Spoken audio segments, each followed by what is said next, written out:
Hi everyone. So I chose Alexandra Votis to interview as I'm super passionate about photography. I'm not sure entirely where I want to go with that yet, but all I know is I love taking portraits and I love fashion, and that's something I want to make a career for myself out of.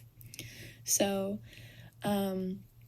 looking at Alexandra's work, it's beautiful, it's amazing, and it's everything I want to do. So I thought I would reach out and try to talk to her and, see how she got to where she is today and what her inspirations are and what are her advice for getting into the photography industry. And yeah, so hope you like my presentation.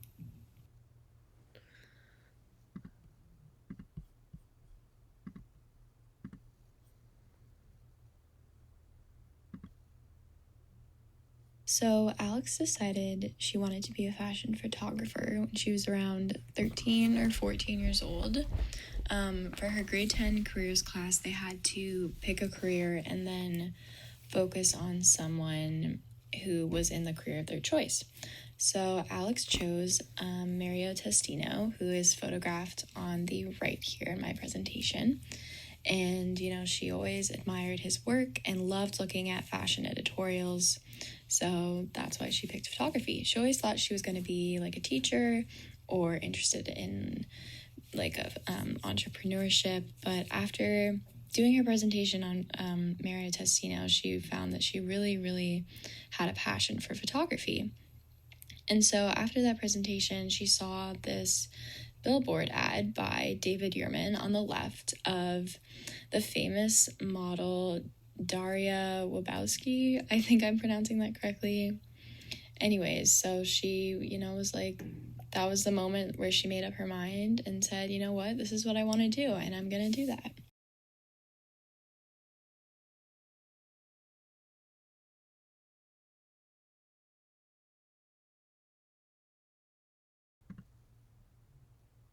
So for her undergraduate career, Alex went to OCAD, where she did a BFA in photography. For her third year, she went to Florence, and where there was like an off-campus program. She was one of the lucky students who got to go. Only 25 went, so she felt pretty special to get to go and do that. After that, she interned at Fashion Magazine, a great Toronto, Canadian-based fashion magazine. And she really loved that. She loved working in that world, and even stayed an extra month because she loved it so much. So after graduating, she kind of felt a little burnt out. So she just focused on, saving her money as a waitress to eventually move to Europe and start her career. But long story short, she ended up just working on her portfolio, and people started coming to her and asking, how much do you charge for portfolio sessions? And that's how her whole freelancing business started.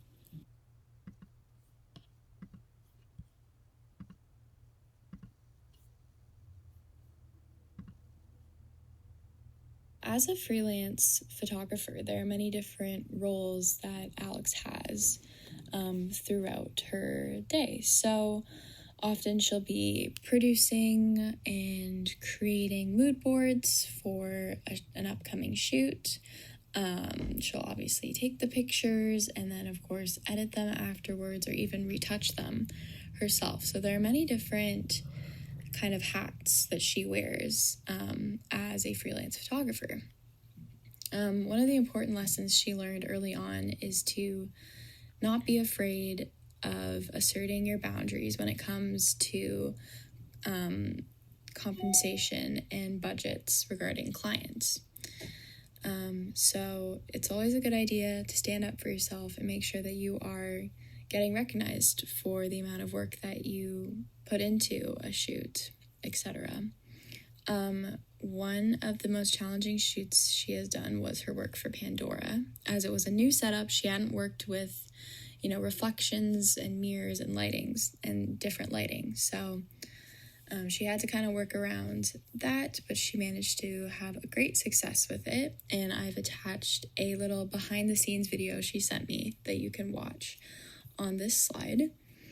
Another important part of Alex's career is she teaches photography classes, as well as she has a mentorship program where she speaks one-on-one with photographers about their portfolio and how to brand themselves into a profiting business. This has started during COVID, but she's found it super, super amazing to connect with other creatives who want to be successful. And it's one of the things that made her want to become a photographer. And she wants to be that mentor for younger photographers who are just starting out and who maybe need a little extra push, or to guide them away from mistakes that she has already made.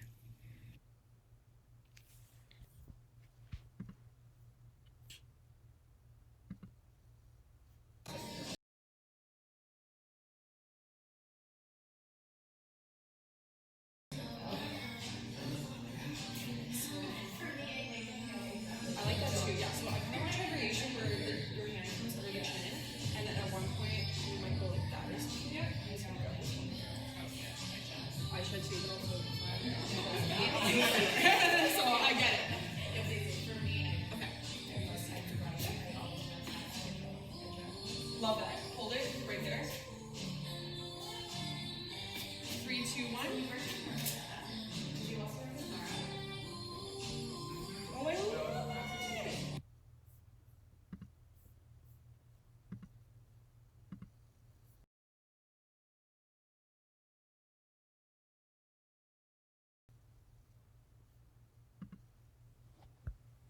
Overall, I was super happy to talk with Alex just casually and have, a really great talk about what it means to be a fashion photographer, a woman in the field, and, what it takes to really do what you love and follow your passions. She often finds herself, reaching out to brands or photographers that she really enjoys to just grab some coffee and talk about the things that, they both like. And that's a great way to make a connection, is just, going out and speaking to someone. I think, we're all human. We want to connect on that personal basis, which is a great way to form professional connections as well. Now that it's COVID, it's obviously changed a little bit. So Zoom is another great option to connect with people and even do virtual photo shoots, which Alex has done herself as well. Sometimes when the inspiration isn't there, it can feel you can feel a little down because you don't have something that you want to do creatively. So Alex often looks for color palettes or mood boards or other photos from photographers that she really enjoys and finds inspiration through that. But the biggest takeaway is to shoot with intention. If you want to create a business with photography for yourself, you have to show your clients that you can deliver. So with every shoot that you conduct, do those plans, make mood boards, have inspiration, and have a clear end goal in mind, so that when you are reaching out to potential clients and trying to form that relationship, you have proof and work that shows that, you are a great option for them to work with.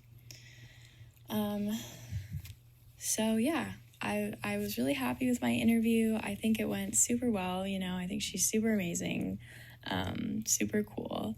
And I hope to speak with her soon, or maybe go on a coffee date ourselves, because that would be amazing.